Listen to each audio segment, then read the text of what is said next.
Good evening, Kenya. This is Kenya News Alert, and I'm your host, House of Zulfa. Karibu sana ndani ya Kenya News Updates, and who is my co-host today again? Prince and Felix here. We welcome you. So tumekuwa tukiteta sana hapa kwenye Kenya News Alert. Tunauliza kubaki eti watoto wamerudishwa nyumbani, is that justice enough to their families, to the people who went through that ordeal? And today I think people have heard our cries, and Kalonzo and Mother Karua and other top lawyers are in court. We're in court today, so we want to get into that. Wamekuwa wakiwa pale wakitetea haki za binadamu, wakitetea kuwa wakubali watu kutekwa nyara. Do you understand? Yes. So what do you think about them going there to ask for nini? That is the best thing they could do, and I'm really happy. Kwa sababu unajua like they have started now showing us that they are together with us in spirit, and also I'm really requesting them to cooperate with the people. In fact, at the government to cooperate to at least uelewano. What I want ni kusikizana, unaona? Yeah, juu sababu pia wakibeba hasira mawaende wapeleke mablame mingi baadaye, na wale wengine pia wasikose kukua na ile roho ya kutaka kuleta amani. I'm very sure bado wenye watakuwa affected bado ni akina nani ni sisi. So the best thing, I really appreciate them for coming up with the program, but let the program be peaceful. Yes, isiweze kuwa ni a political thing. Yes. Yeah. You know, the moment that it turns to like a political thing, unapata saa mtu kama tuassume Kalonzo anataka kuwania kiti cha uraisi come 2027. Upate ni kama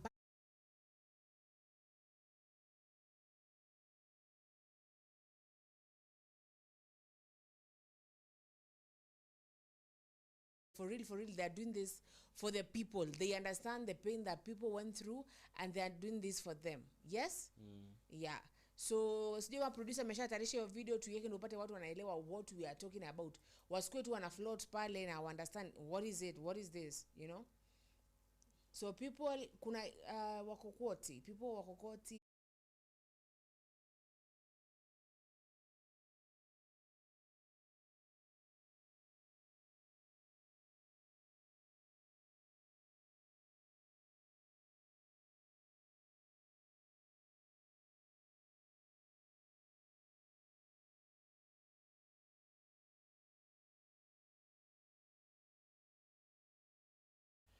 Sorry for the inconvenience, and I think everything will be okay. Okay, so you know mistakes happen, yes? So tulikuwa tunasema kuna hiyo vida ambayo ni ya Wakalonzo wakiwa kotini and other big lawyers, top notch lawyers there fighting for and trying to get justice for wakina Billy Mwangi, for wakina Kivuli, for wakina Kibet, Badake, and everyone. So if that video is ready, let it play. Yes. As we wait for the producer maybe to kucheza kiyeye, hii kitu by the way imenipea motisha sana tena sana. And truly if this is now going to be to be taken as normal, kurekebisha serikali mahali maybe wana feel like kuna udhaifu kidogo, inaweza kuwa more efficient more kwa raia wa kawaida. So wasifanye leo alafu tena wakose kuifanya kesho. Unaona? Haitakuwa vizuri. Yeah. That is true. Let me tell you something. Najua pale mara kwanza I asked that question because nilikaa mwenyewe nikajiuliza sawa, wameregeshwa nyumbani, sawa, tunakubali for their parents. It was like, let me tell you, kwa life zao say life yao may change. It will never be the same. Yes. It will never be the same. Let me tell you that thing. Na nilikupea for example moja nikakwambia, you see when a moment, let me say a girl tuseme we are all 16 years old ama and tuko high school ama tuko primary. Nikukate kwa sababu naona like hebu tusikie huyu Omari anasema nini. Okay. It is not released from police custody. None or anybody has produced evidence that they were released from a police station. They are in this. We are in the dark, my lord. We urge that be a concern for every Kenyan, not only the police. Is that somebody missing, already dead? Is that somebody missing in the hands of government agencies? That will take time. And that's why I agree with my brother, Mr. Nyamodi, I agree with Nyamodi that 14 days will be sufficient to bring to you a status report that the court can make a decision on. Yes, my lord. The lordship, by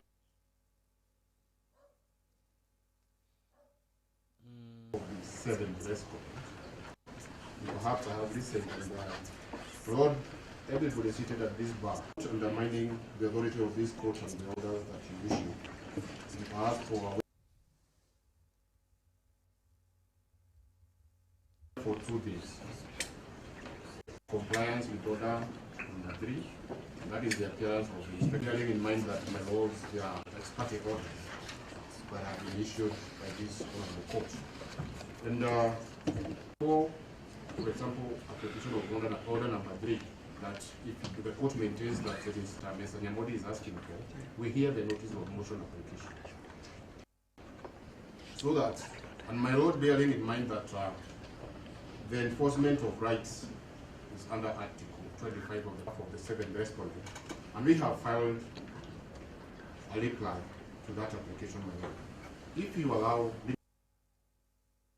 can pass that application, so that we are going to renew a ruling, because this is a court of record. So that within the requisite number of days we give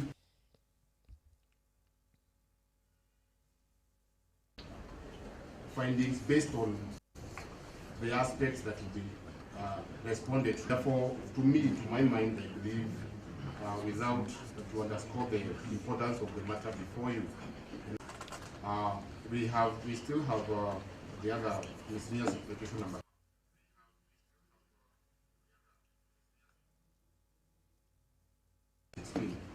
Yes. Where if, for example, orders of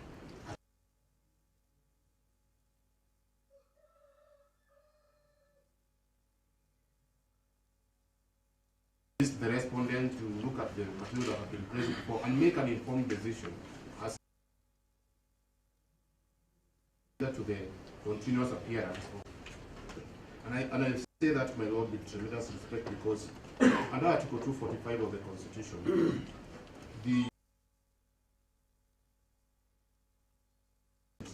by the first interested party, the second interested party, in terms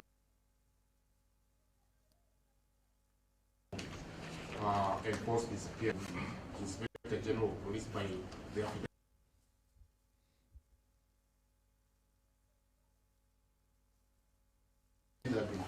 that have been filed, that they are what I foresee.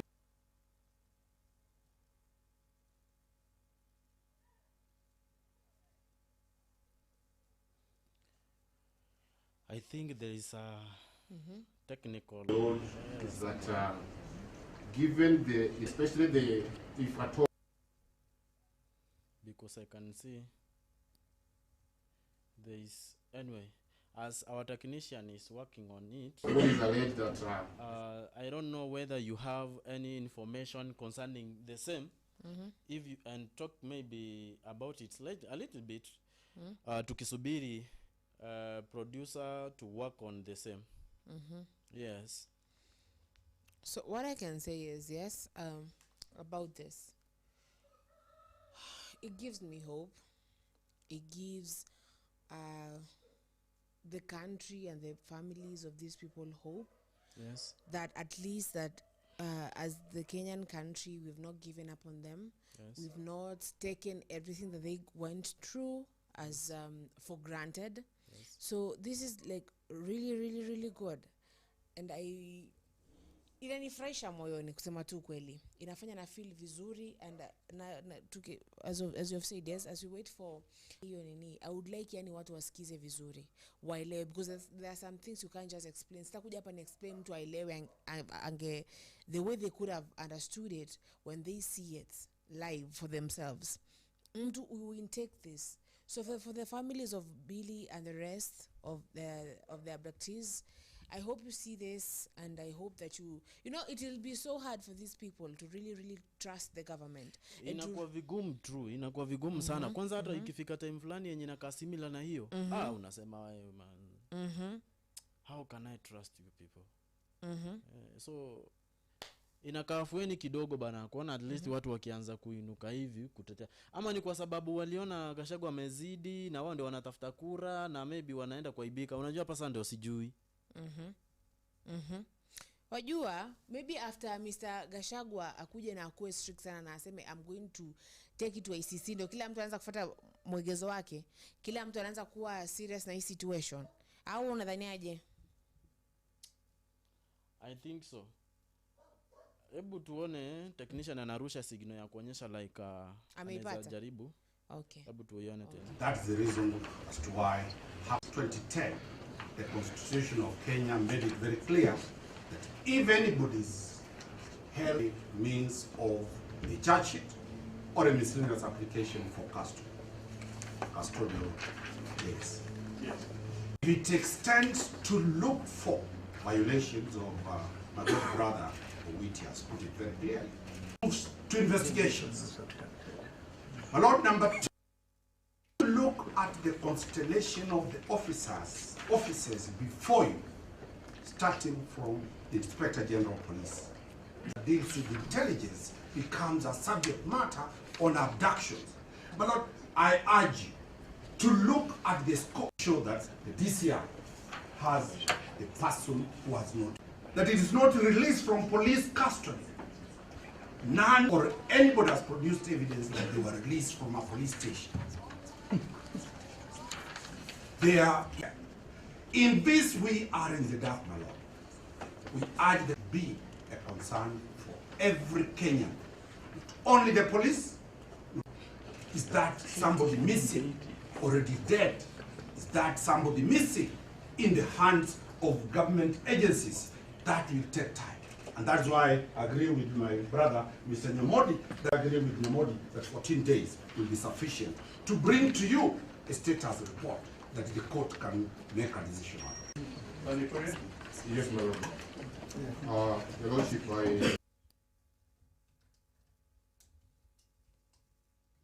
of the 7th rescue. Perhaps I have listened and Lord, everybody seated at this bar, undermining the authority of this court and the orders that you issue. We ask for 2 days. Compliance with order number 3, and that is the appearance of the inspector, bearing in mind that my lords, they are ex parte orders that have been issued by this honorable court. And for example, application of order number 3, that if the court maintains that it is Mr. Nyamodi is asking for, we hear the notice of motion application. So that, and my lord, bearing in mind that the enforcement of rights is under Article 25 of the 7th respondent, and we have filed a reply to that application, my lord. If you allow, can pass that application, so that we are going to renew a ruling, because this is a court of record. So that within the requisite number of days we give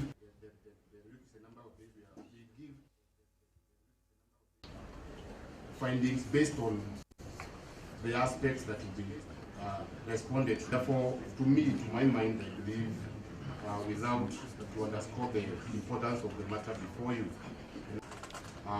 we still have the other miscellaneous application number.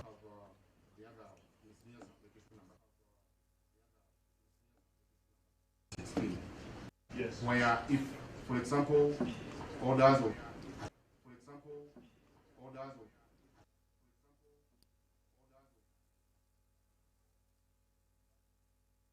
the respondent to look at the material that have been placed before and make an informed decision as to the continuous appearance of. And I say that, my Lord, with tremendous respect, because under Article 245 of the Constitution,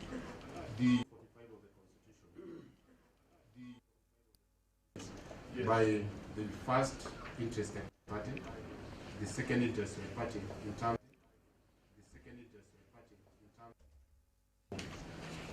enforce this appeal, the Inspector General of Police by the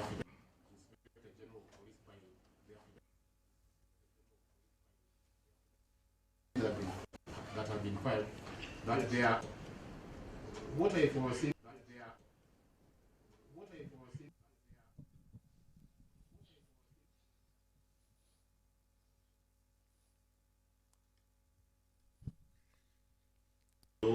is that given the, especially the, if at all, given the, especially the, if at all,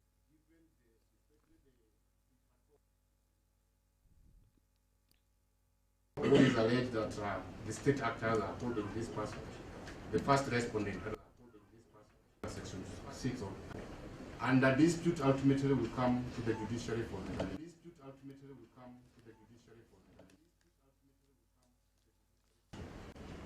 my plea, my Lord, we hear their notice of motion application quickly on that. We hear their notice of motion application quickly on that.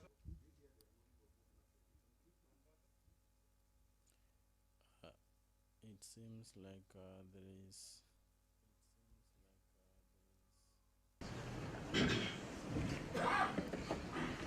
Yes, my Lord. Yes, my Lord.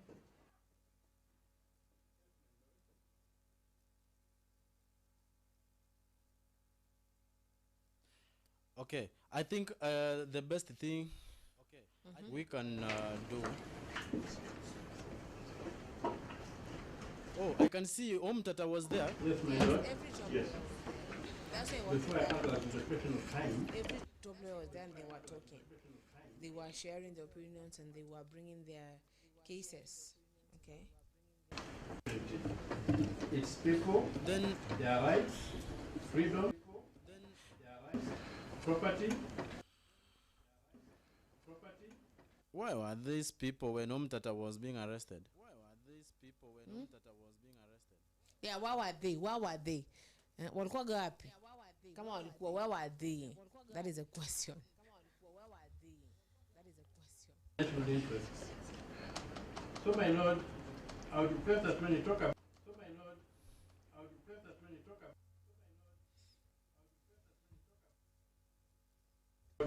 the application for the release of this raid, that article to the end, another road, look at Article 2, that article to the end, another road, look at Article 2, who are listed there?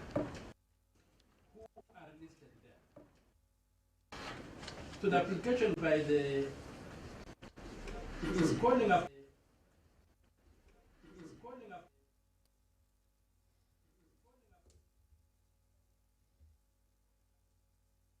the duty bearers to perform their functions. And so the internal threat,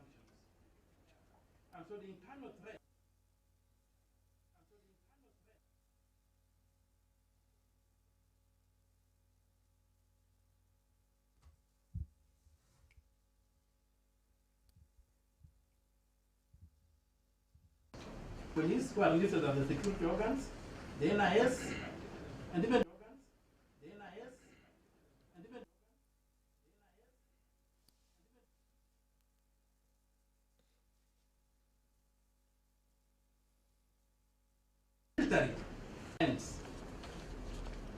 the way the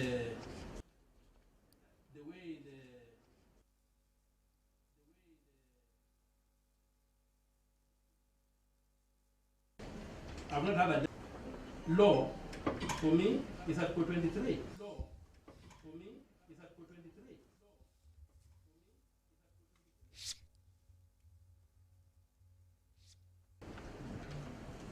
Where applications for enforcement of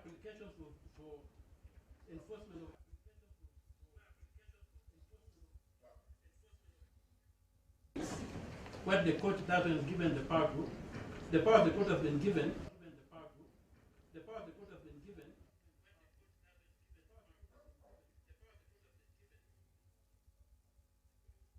yes, under Article 23. The other thing is the power the court is.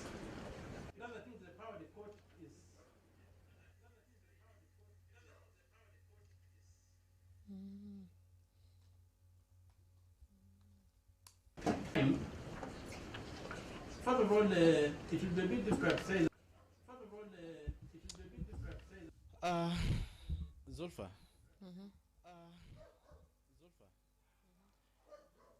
I think what they are trying to complain about is all about what has been happening. And the fact is, they are against.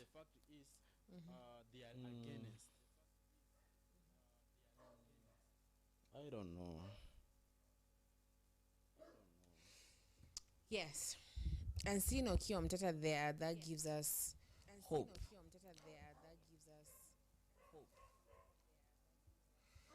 That gives us hope that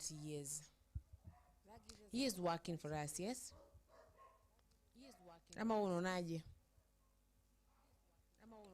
True, he is working for the people, and if possible, sitaki hata sijatamani hata siku moja wapunguze hiyo kamba. Walegeze kambi tu, wapunguze kamba. Shame on me. Walegeze kamba. I don't think kama wakilegeza kamba, tunaweza kuwa the safer side, kwa sababu saa hii ndio wako na hiyo nguvu ya kucomplain, si watu wengine kasi wao. Yeah. True. Ni kama sasa alienda akachukua hiyo timu yake yote, sasa ndio wakuje vizuri kama lawyer. Maybe after they saw that how serious it is and how Kenyans are reacting now is when they are trying to turn it to them for their own political gains. But my question is, unafikiria mbona hawa walitulia wakati aliingia jela, asif ni news ya wakupata, saa hii ndio naona wako pamoja? Sio nakwambia. Jela ama cell. Aliingia for I think one day na akashiliwa for 50k. Yes. And nakumbuka Zuma Karua alikuwa hapo, tuliona wachache ndio walikuwa. Morara, Kebaso. We saw Kalonzo trying to speak. Sawa? So yeah. So the thing that I'm trying to say, Felix, is wale kama wameamua kufanya hivi, kama for real, you know, and they're not using this just for their own gain, and they're not using this for some political, and I don't care even if they're using this for political aborako, they will do it to perfection, and people will get justice, and the families of these people and those who died during Gen Z demonstrations, if they are doing this, whatever reason they are doing it for, as long as they are doing it, you know, it's okay. Yes? I want to feel aje. Ni kweli, but the fact that we need to live in a comfort in a comforted zone, in a comfort zone in this country, it won't be good enough kama itakuwa kawaida ama mazoea ya leaders to just do things for other leaders to come and complain. I really need our country, if possible, tukue tu watu wenye wanapenda nchi. Unajua kuna line fulani yenye inanifurahisha sana kwa national anthem. Undugu na what? Undugu na ama tuanze kuimba hadi tufike hapo. Sema anthem yako si anthem yangu, niambie. So wacha tu hiyo vile hii national anthem vile tumekuwa tukiimba, let us try to put those words into practice, manze. Si vizuri wakati unaona like some of the leaders are just your watchdogs, because they cannot even trust you. Zulfa. So something, okay, this program or these complaints that Okiya Omtata and other lawyers are trying to do, yes it is good but isikuet sasa hivyo ndio itakuwa like watu wanyanyaswe ndio malawyers wafanya nini. Unajua ni like ni kama ile game yenye unapata like ni watu wafanya nini, watu waende waibe miguu ya pikipiki ya mtu ndipo sa huyu mtu akuje kufanya nini, kukuja kununua tena miguu ya pikipiki kutoka mahali hao watu wako. Let that not be the point and let that not be the game. Kama ni government wacha ifanye kazi yake ikiwa imewajibika. Yes. Sawa? Kama ni hawa lawyers wafanye pia zile vitu za kukumbusha government lakini si za complain. Ebu lawyers waanze kuongea kesi za wizi kwa mfano yenye watu wa nje walikuja huku Kenya kuiba na wameshikwa hapa Kenya, sasa lawyers wanajaribu isikue like ni complain about the government and its work. Yes. Ama unasema unaonaje? It's true. It's true. It's true.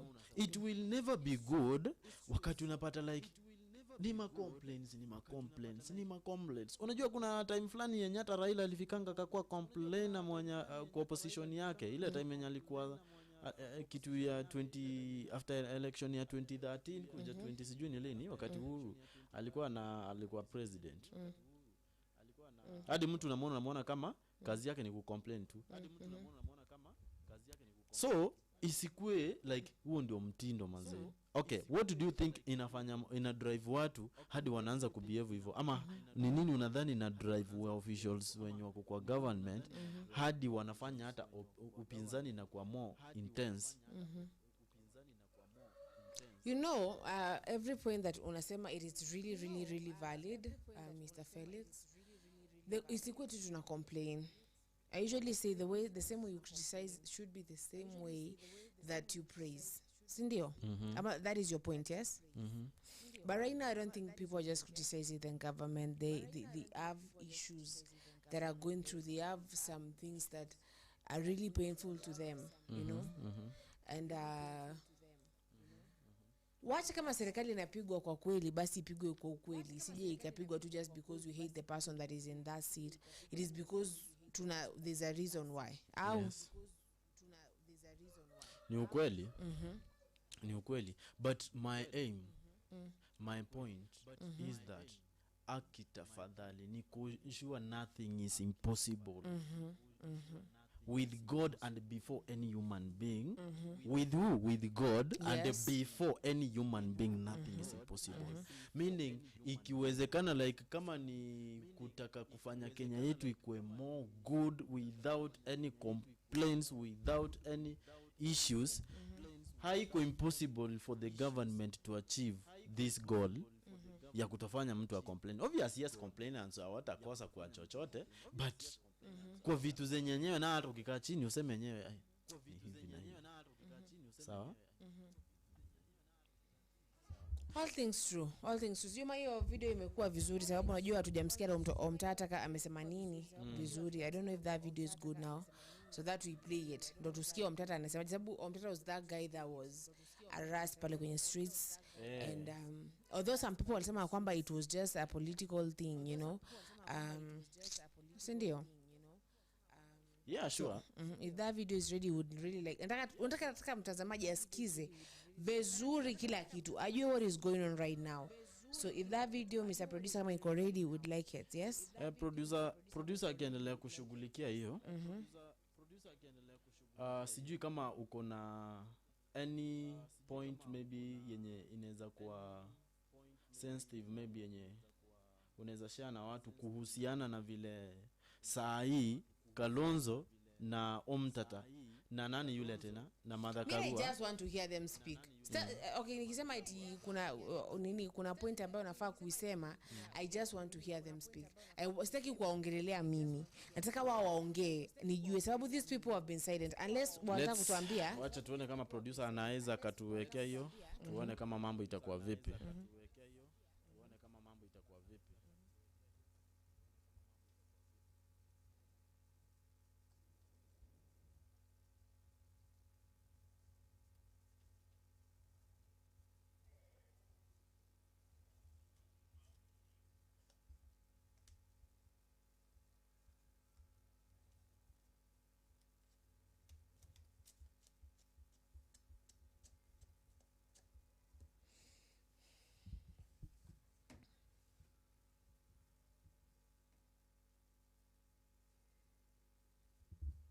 So kitu kingine ambacho nafikiria, umeweka video bado hujaweka, si ndio?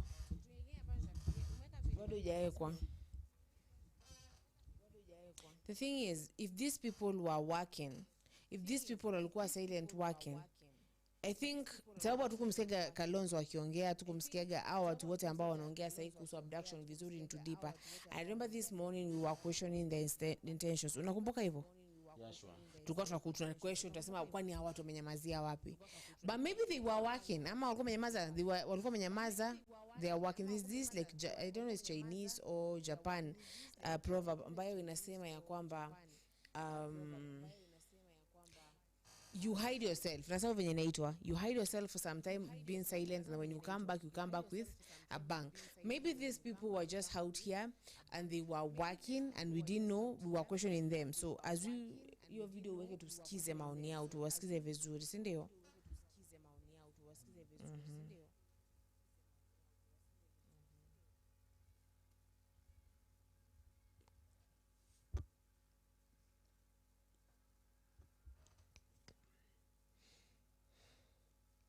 Police before you this afternoon. And my Lord, the reason for his absence is as I have stated.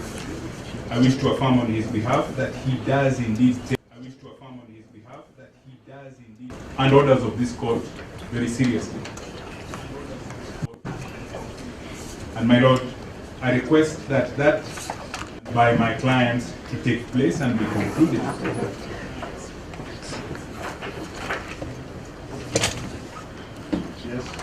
After 14 days.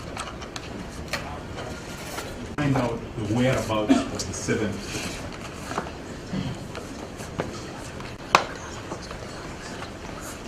My Lord, the proceedings before you are about liberty, and my clients believe they have very useful information of this matter.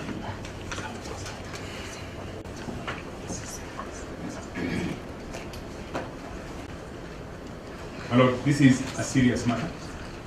Yes. Seriousness that it deserves.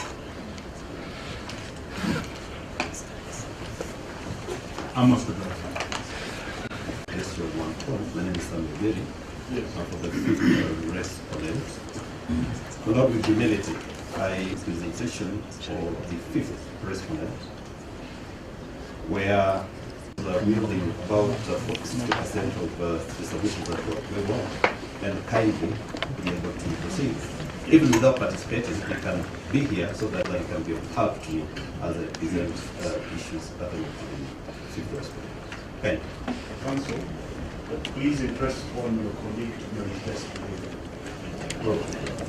During the recess, I had opportunity to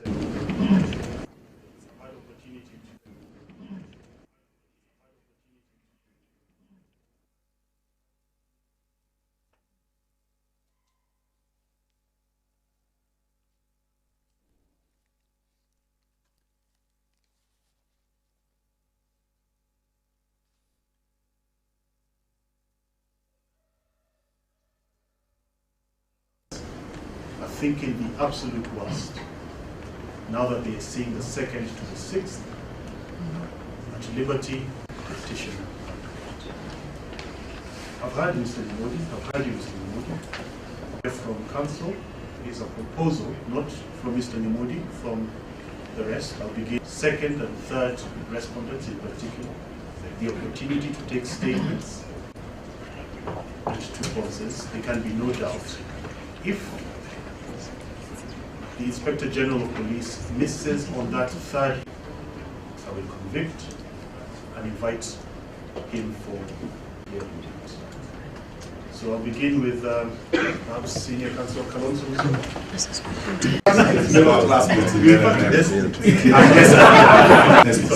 Thank you. Judge your learned friends. That's enough. Judge your learned friends. That's enough. We suggest that one day to take this witness statement, whatever statement. One day to take this witness statement, whatever statement. It's good enough. and so that your orders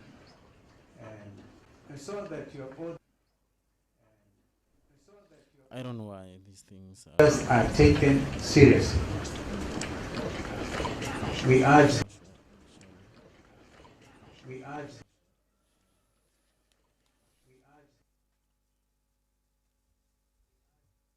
that you consider these your three options for now.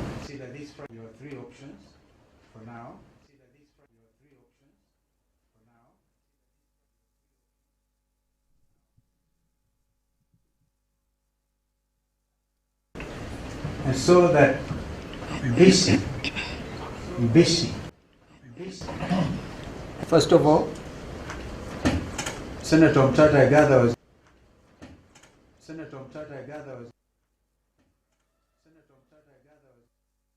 going to have another session Thursday.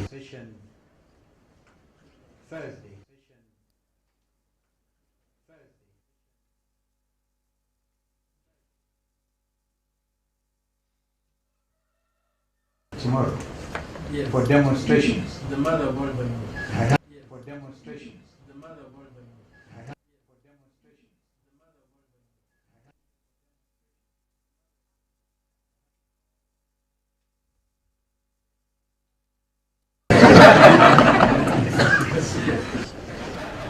And therefore, I think the connection might be the problem, and we can't maybe force the connection. the pressure continuing will produce a 7 carry the road. And the fact is, Kalonzo Musyoka and his troops right in court. I don't know why the connection is giving us problems, but the fact is we have to understand about the point which they want to share to the nation, and due to that, it will force us to go and do some research on it and know what happened. But the fact is, these people wameanza kushow up, go against the point yenye ilifanya vijana wengine wakaenda wakakuabducted kidogo, na at least wameanza kuleta matumaini fulani ambayo yanafanya Wakenya uoga ipungue kidogo. Maniaje Zulfa? Yes, it is true. Sasa venye umeamka hivyo yani, these are the things, what am I trying to say? These are the things that when we see this, at least we know they are corrupt. We know these people use these things for their own political gains and all that. But when you see them, because the same way we criticize them is the same way we're going to praise them. So when we see them going to court and wakijikusanya wote hivyo as that group, yani like inanipa motisha ya kwamba hawajalala tu, sawa? Yes. Hawajanyamaza tu. You know, they are doing something. So that gives us hope. And that makes me think and feel like they have been seeing it, you know. Like and they know. Yes. The next time, let them not wait until it is late. Then that could be the time they are going to come. Okay? Let them react as early as possible to avoid others to be affected. Unajua there is no way, unajua like you have got nguvu za kusaidia wananchi sehemu fulani utulie wako affected, then you come later. It will be very wrong. It will be very wrong. Ama ni aje? It will be very wrong. Like unaambia kwa unakumbuka ile scene kwa sema ya kwamba kwa shule better prevention than cure. Because mmengoja mara ya kwanza watu wakauliwa, people were like, why did you wait until this moment? Yes, we thank you so much that you're doing this, but why did you wait? Wale Kitengela brothers wali kidnapiwa, mlinyamaza, sindo?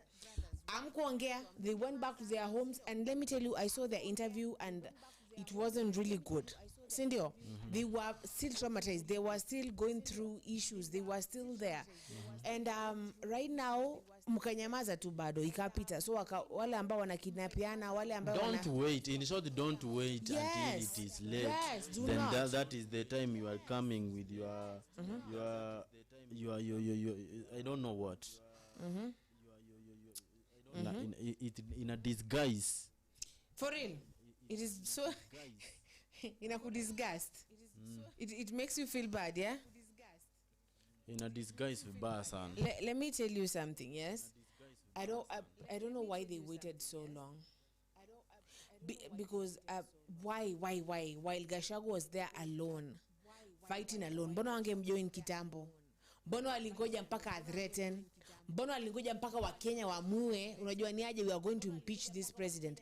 Why did they wait until that moment? We are so happy you're doing that, but why? You had the power from the beginning. Why? By the way, nikuuliza ukifikiria buje kwenye akili ya Kalonzo ama kwenye akili ya Karua ama kwenye akili ya mtu yote ambaye sasa ni top lawyer kwa pale sasa ati anashughulika, like why have they waited for so long? Ama ni walikuwa busy? Busy with what? Ama ni walikuwa busy? Busy with what? I don't know. Is it that maybe they were busy helping Raila Odinga? Helping Raila Odinga do what? Helping Raila Odinga. Sasa walikuwa wapi basi? Si eti ni kampeni zinaendelea. Kampeni. Sababu nilikuwa sasa sijui eti ni Wetama nani kama ameanza kuzunguka na Raila. Wajua hivyo, sijui ni nani nilisikia, sijui nani kwa ameanza kuzunguka na Raila sababu ya kampeni hiyo. So maybe ndo hapo au nadhanije? Noma sana. So Ebu, we have like roughly 20-30 minutes to finish, yes? Ebu nataka uwape advice watu na uongelesha our leaders. Venye asubuhi ulikuwa very passionate with Karen Nyamu. Yes? Can you be passionate with these people as we try and wrap up the show for today? Yes. Actually, sijui ninaweza sema kitu alafu watu wakasirike nini? Sema. Wacha mwenye kasika sema ni ukweli. Sababu like kama mimi issue ambayo ilinikasirisha ni ile asubuhi ya Miss Karen Nyamu, but story limfikia na venye limfikia alisema ali retract the sentence. Actually, she retracted the sentence. She was like she's going to delete that tweet that she said that, and she apologized to the Kenyan youths. Sawa? So that at least that is a change. So kama nikasirika basi kasirika, uongee ulivyoongea asubuhi mpaka Karen Nyamu akasikia hiyo story akakuwa like you know what? Yenyewe hapo nimefanya vibaya.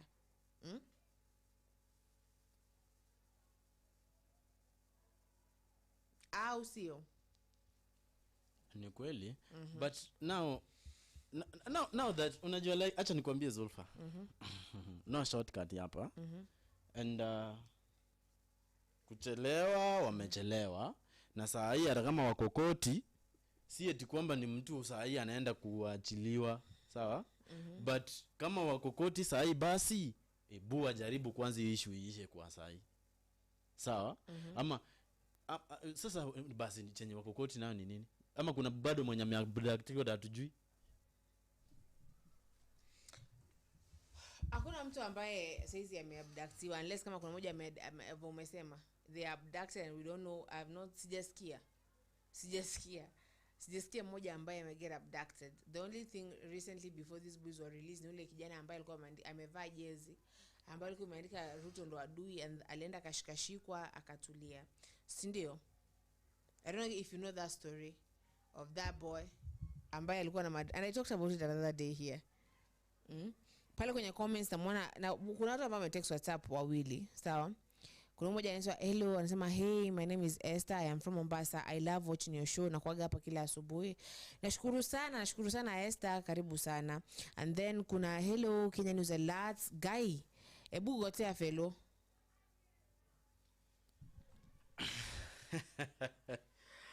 Nimesalimika ndugu, nimesalimika bana. Si unafaa kupiga hata simu hivi ushare, usikie wewe uko na maoni gani. Mbona muita ndugu? Yes? Mbona muita ndugu?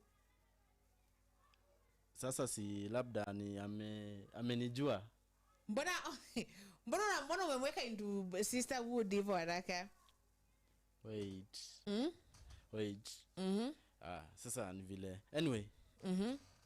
Ameandika design fulani yenye nakapoa. Niache kumweka hiyo. Acha kumweka hivyo.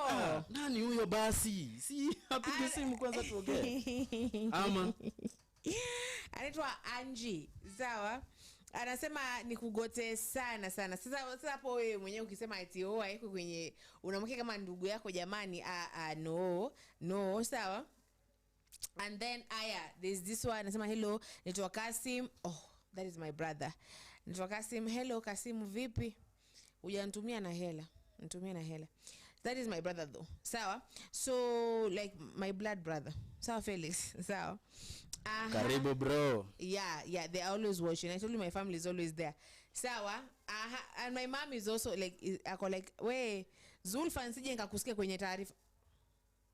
Mom, stop that. Sawa? So okay, na pia naona kuna Peter anasema good afternoon Zulfa. Imagine the deputy president was at Kenyatta National Hospital lying and about Shisha and Taifa Care, and when more 30 women were detained in Adhika Hospital, Kiambu County because of hospital bills. Is the whistleblowers who exposed the event. The governor of Kiambu County, MATIANG'I, intervened and waived the bills. A member of the parliament Abakasi constituency, Gashagwa Alice, went and gave them 300k to share among themselves since they have been in the hospital during Christmas season. Umesikia story? Okay. That is Peter. Anasema ya kwamba deputy alikuwa pale amedanganya kuhusu hizo shisha ni ile NHIF sasa and Taifa Care, all that. Sawa, nimebaki one of Gashagwa's allies na ameenda kulipa ile bill, and that deputy president was the same hospital. So tell me about that. What do you think about that?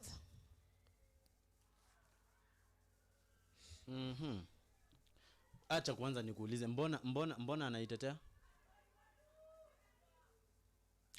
Mbona anaitetea?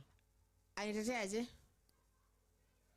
Like even though Kimani amesema Peter amesema good afternoon Zulfa, imagine the deputy president was at Kenyatta National Hospital lying, anadanganya, sawa, about Shisha and Taifa Care when more than 30 women were detained, sawa, in Thika Hospital, Kiambu County, because of hospital bills. It's the whistleblower who excuse me, sorry, who exposed the event. The governor of Kiambu County, MATIANG'I, intervened and waived the bills.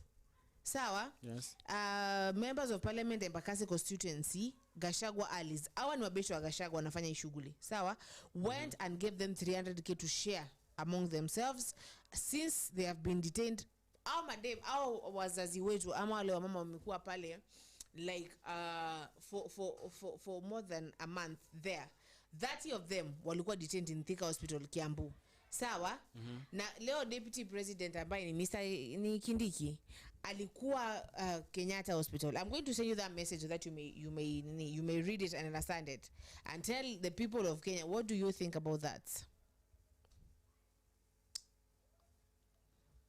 Mimi nashangaa mbona walitoa zile program zingine na niliona zilikuwa zinawaka vizuri. Kama kusoma Linda Mama. Sasa surely, let me ask you. How sure are you that people are going to give birth in a smooth way? Kama hizo programs zimetolewa ndo zilikuwa zina support wananchi tafadhali. Imagine. Kama I told you, unashanga nikinsist. This one was from Margaret Margaret. Sawa? Margaret Kenyatta's Uhuru's Kenyatta's wife. Sawa? Alikuwa pale ameka inaitwaje? Ameka mkakati wa Linda Mama. And I remember I had a friend of mine. sawa, Yes. back at uni and she was pregnant and we go to the hospital na chali yake ile siku kwenda kuzaa akamtoka, sawa. We went there, she had nothing isipokuwa tu nguo za mtoto, nothing na labor imefika. Tulikuwa tunasema tumpelekage azaage then sisi tuchange kama hiyo hostel tuchange tumlipie. Let me tell you, tulifika nasa akatuambia mkono linda mama, we don't know what linda mama was, unaona. Tukasema hapana and she was like enda sahi uchukue before aanze kuzaa, unasikia. Okay. Akishaanza kuzaa ni hivyo, but the moment you take it before ingie kwa hiyo room, it is everything. Let me tell you everything. Na ujue like that nurse explained to atuambia ukizaa bila hata sasa nurse ni matron hospitali, alituambia ukizaa bila bila like that linda mama, unapata ya kwamba you will pay more than 40,000 kwa kusaidia mama utapewa. But linda mama haulipi hata ndururu. And I tell you, the moment that we took that thing na tukasainiwa tukapewa hiyo card, that lady hakuna shilingi. Let me tell you, and I can testify, hakuna shilingi hata moja tulitoa. So when you tell me that saizi hakuna linda mama kwa hospitali, why mbona imetolewa? Why is that? Let me tell you something, Felix. It is not good. Inakaa vibaya. It is not good. Inakaa vibaya sana. And I don't know why. Zile vitu zenye zinaka essential, zenye zinaka za maana, zenye zinaka more productive, in fact zenye zinaka more essential, ndio unapata tena zinakuwa altered. Sasa kitu kama hiyo NHIF linda mama. Okay, hizi programs zenye wanaleta, are these programs better than the previous ones? Have they been even activated? Yes. Have they? Sasa kama wanawake ambao wamefungiwa pale kwenye hospitali zingekuwa ziko activated, wangekuwa kweli ama tu ni story? Sasa unaona venye inakuwa complicated. Do you see how it gets so complicated? Peter Kimani sema good afternoon guys. Good afternoon. Good afternoon sayama good evening. Good evening. Good evening. Of which we have missed you kwenye show ya sema nasi jamani Peter, lakini I hope that you're getting better sababu sijoma homa mafua yamekufikisha wapi.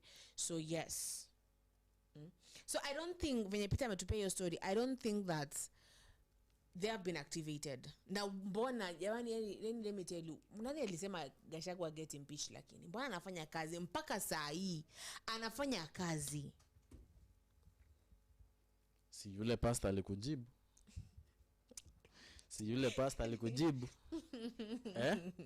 Ama Felix nini? Si yule pastor alikujibu watu wenye walitoa Gachagua? Yes. Ni akina nani na walikuwa wanataka nini na walikuwa na ama nimesahau. But you see now that government inakuwa so vizuri kwetu. You see that government inakuwa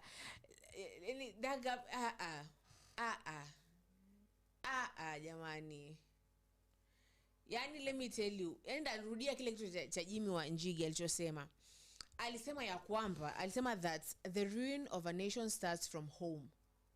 From home. Na akasema I quote, sawa, ukiona homosexuality imeanza nyingi ujue it is starting from where? Home. From home. I don't know whose home he was talking about. Umeanza kujijibu. Umeanza kujijibu. Hapana, nimesema I don't know whose home he was talking about, but he did say that. Now akasema ukiona mama wanaachwa pale hospitali, what was their point? What was their point? Ama what was the reason why Jimmy Wanjigi came up with that statement like people need to be productive by multiplying? Umeanza tena. Unataka kuanza tena mambo ya kuproduce wewe. Wacha kwanza. Ni lazima unijibu. Sawa? I don't know. Let us call Jimmy Wanjigi and Jimmy Wanjigi atuambie tumuulize saa why what is your motivation behind this? What is happening? Yes? Because let me tell you, sawa, watu wanafaa kureproduce, watu wanafaa kufanya hiyo shughuli man. Okay? Sawa. We don't know. It is good. The point yake iko sawa. But I don't know why though. Wewe unadhani kwa nini alisema watu sasa si hiyo kitu isha kujibu. Si statement za Jimmy Wanjigi zenye alisema na swali lako lenye umeniuliza sidhani kama ni hizo statement zake hazija kujibu. Do you have any issue with me? I don't.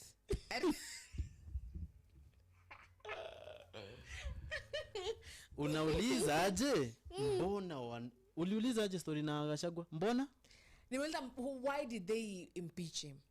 Why? Sawa, mniambie ni gays, mniambie ni nini, but I'm like Gachagua, skiza. Yes. Kulingana na vile yule pastor aliwahi explain, Come on. Kama yule uko about kuniambia kitu fulani. Aya sawa basi kulingana na apostle. I have to tell you. Yes. Yes. Gachagua ni mtu anataka kumultiply. Yes. Na Gachagua ni mtu mwenye ako kwa ile generation ya kumultiply. Anataka alete upcoming politician wenye wako very strong. Yeah. Akina Morara Kebaso. Uh-huh. Akina who? Morara Kebaso. Sasa si ndio. Is Morara Kebaso really strong lakini?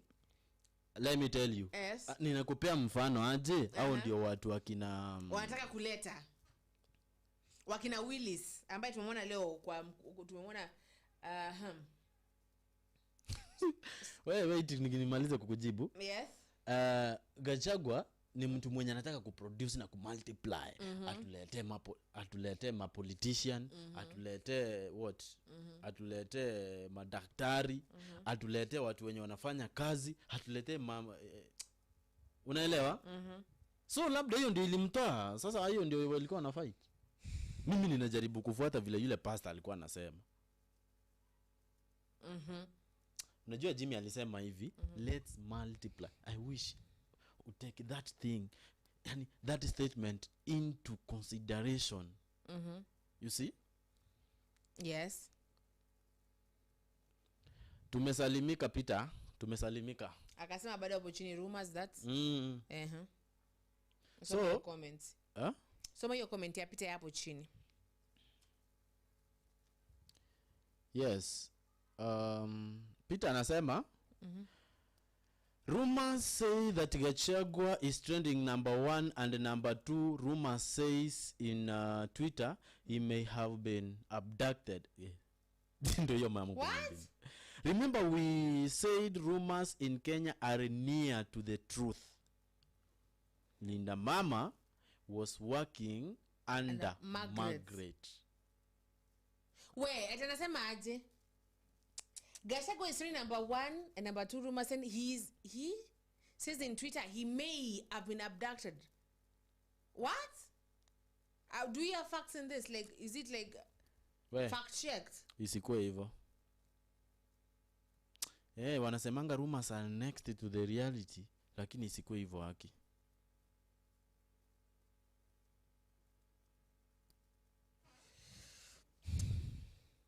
Wait, ni nini inaendelea kwani? We. Ebu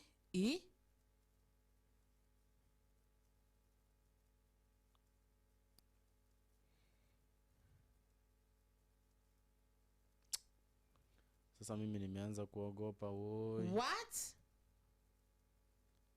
Ni kweli? No, I'm trying ebu continue as I try to fact check this, sawa? I'm trying to fact check this for a moment kidogo. What? Wow.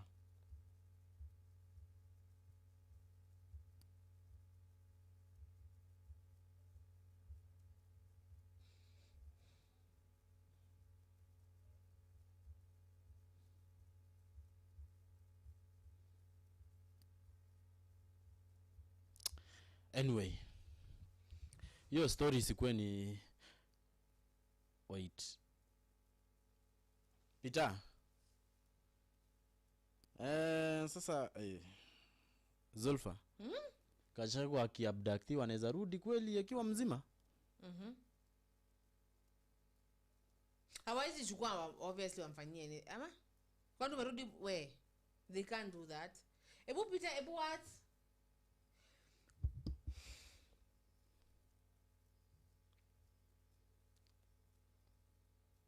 We are going to fact check this. Sawa? Ebu continue with what you were telling us. Continue, just continue nikikunywa maji hapa. Sasa mimi sasa nani anyway, let's offer the best, like huyo mzee ako salama na anaendelea na mambo yake, unless maybe kama kuna fact nyingine umeona hapo. Ndo nauliza actually. So Linda mama ilikuwa ni ya Margaret Kenyatta. Si ndio? Bibi yani that lady, she works just in silence. And I've seen yeye na ngina ni mtoto wake, they're still working, they're still doing good things out here, so kudos to them. Namfuatilia sana ngina. Namfuatilia sana. Let me tell you, I follow that lady a lot. Sawa? Yeah. So endelea. You are telling us about why Gachagua was impeached. Let me tell you the truth. Those guys might come up with that point because of the reason. Okay, that pastor maybe ni kitu yenye anajaribu kufikiria basi, ndo maana akasema hivyo, but hii statement ya Wanjigi alisema akiwa kanisani inanifanya ninafikiria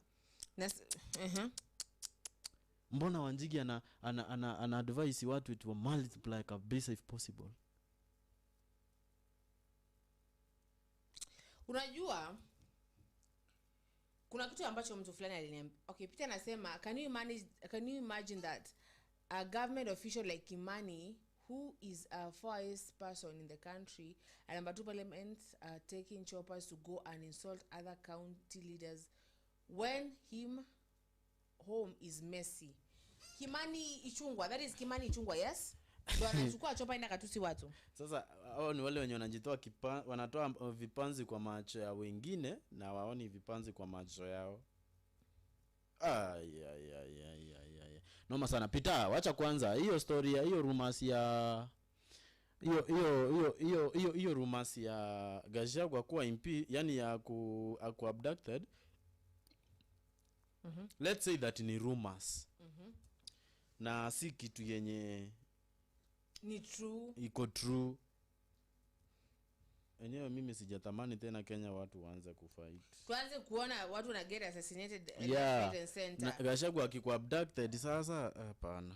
Hiyo kitu isi happen.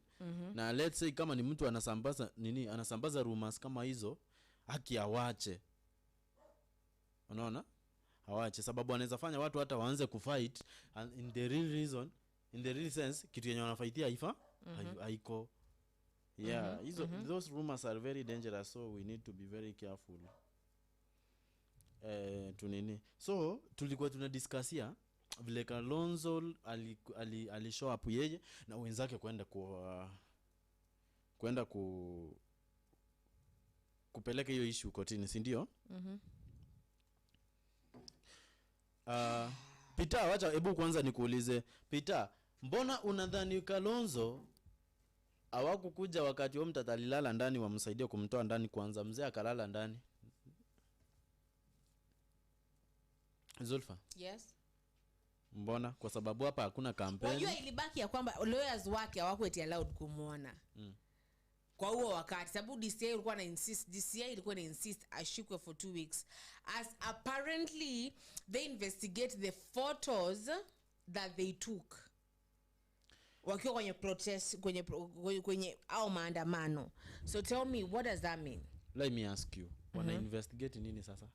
At the photos that were taken by the protesters during the demonstrations. So hizo picha azikuwa according to wanasema za display DCI vibaya, azikuwa according to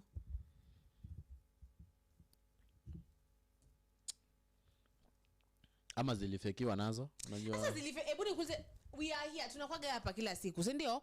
We were here tukiangalia bwana Mtata akivutiwa chini, watu wakipiga picha. These photos were in NTV, were in Citizen, zilikuwa mpaka na BBC, CNN, everywhere. Tukiona whole senator mzima akivurigona pale chini, si ndio? So how comes DCI wanasema hizo picha hazitoi picha mzuri katika the DCI is like nasema aje? There's a photo here of nini of So kuna photo ambayo Peter amenitumia, but I don't think it can be nini there. Ni Daily Nation, sawa? Daily Nation nasema ya kwamba Gachagua is missing. Sawa? As Pastor Dorcas pleads for her husband's release. Unasikia? Pastor Dorcas ni bibi ya Gachagua.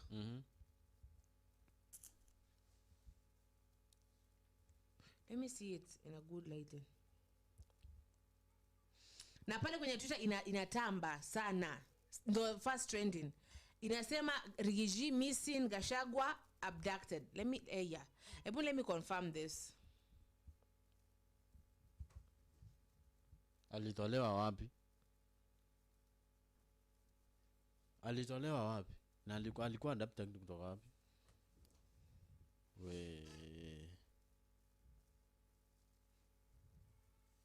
That could be very, very, very sensitive.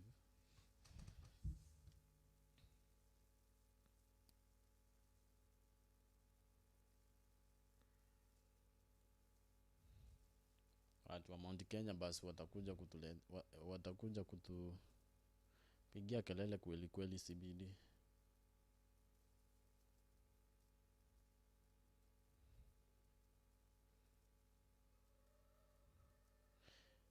Ni rumors ndio? I'm trying to confirm it.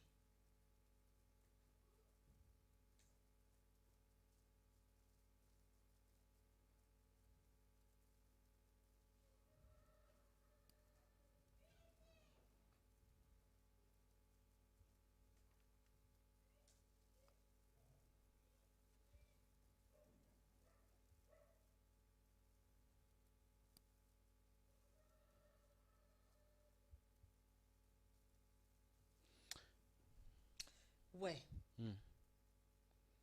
I'm trying to confirm that just in a few minutes.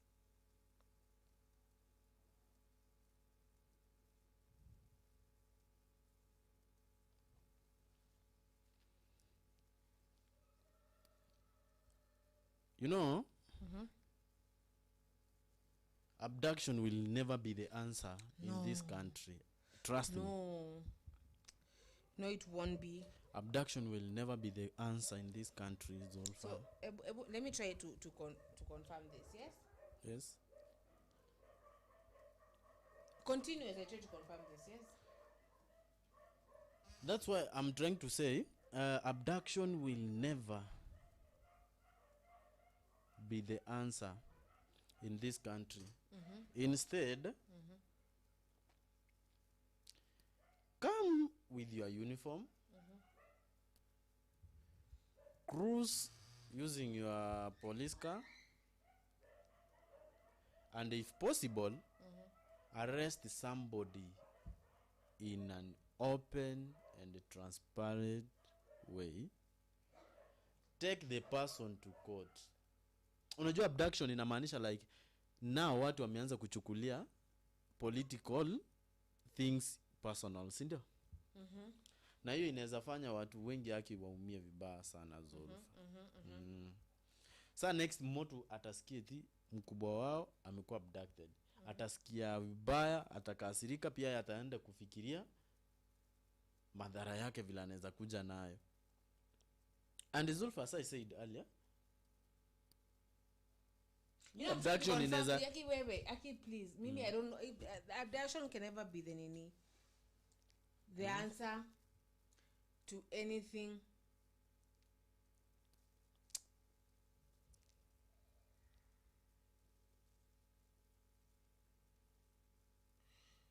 So anasema Peter anaendelea kusema ya kwamba a chopper for 1 hour cost 100k. Imagine the burial took 9 to 10 hours, which could have saved. Bas, let me ask you. Do you think these people are fair to the country? Zulfa, lakini unajua watu wananibo mimi sana. Let me tell you sana. Wakati per hour, Peter anasema a chopper costs almost 100,000 per hour. walienda waka spend 10 hours. Yeah, so hiyo pesa ingekuwa imeshapelekwa wale hospitali wakalipiwa bili yao, si ndio? Hiyo si ni 1 million. Pesa ya umma. Hiyo si ni 1 million. Yes. Okay, mimi siwezi sema eti watu hawafai kutumia chopa wakienda long distance. Sawa? Na sisemi eti watu wakose kutumia kwa sababu ya kusave pesa. Si ndio? But does it mean that there is no any other way these people could use at least to spare money?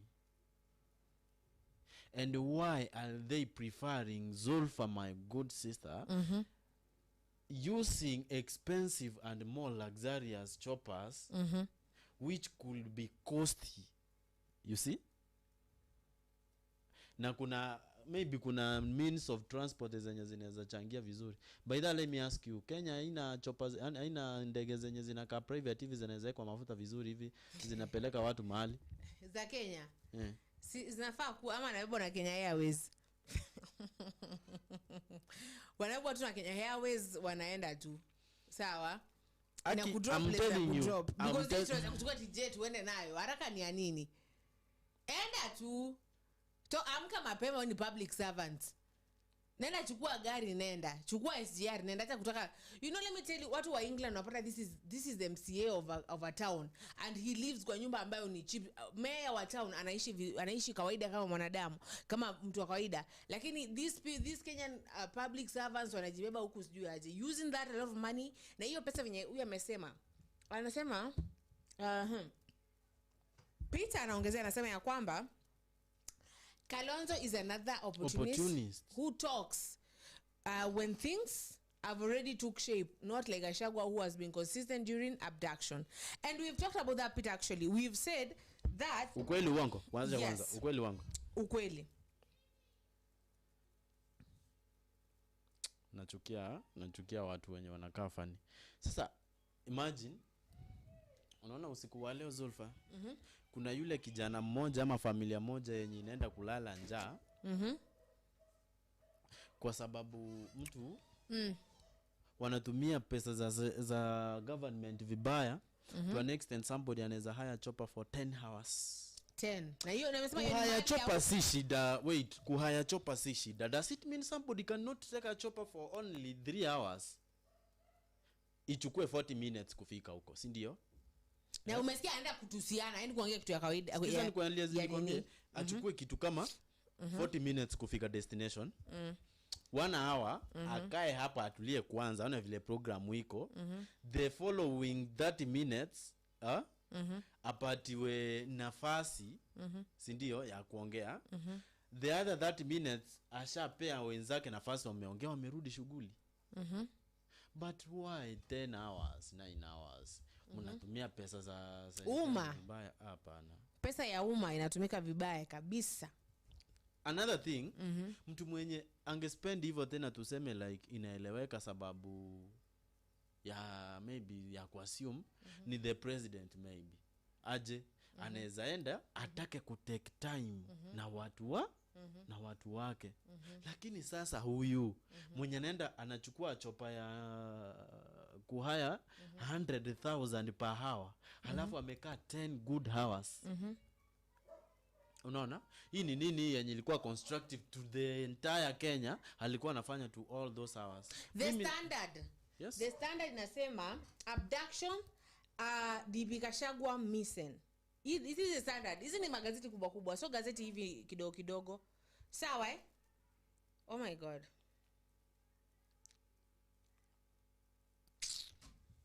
Zulfa, hivyo Gachagua amekuwa abducted? No. Some source pale anasema kwamba he is not abducted. Hayo ni maneno ya watu. Nilikuwa nimeanza kuwa heartbroken. Acha nikunywe tu chai pole pole. So as we wrap up the show, yes, after that scare, you know, let us wrap up this thing. Waambie watu wale kitu kidogo and then we wrap up this show. tuelekee manyumbani. Anyway, nilikuwa nimeanza kuimagine vile tena tunaanza kupiga hesabu ya kupata Gachagua. Aki watu simnini ni wabaya. Hani watu wanaweza kuja na rumors yenye nakaa sofa ni hivyo.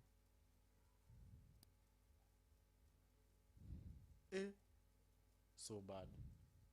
Sijui kama mimi pekee ndio nimeboeka though.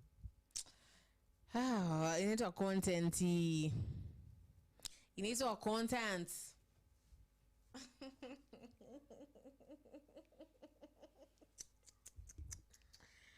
Oh my god. Oh my god. Oh my god. Oh my god. Okay. Okay. Sawa.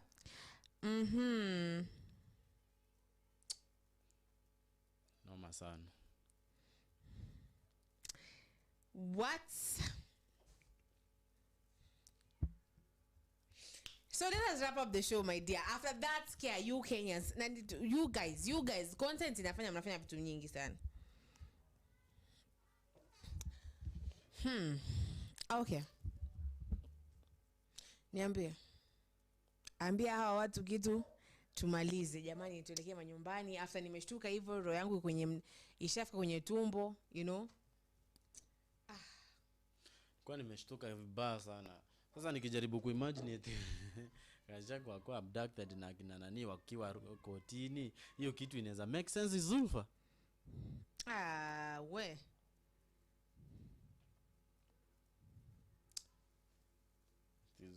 It is very very funny. Anyway guys, thank you so much. We really appreciate for you to join us. This is Kenya News Alert TV, the home of politics.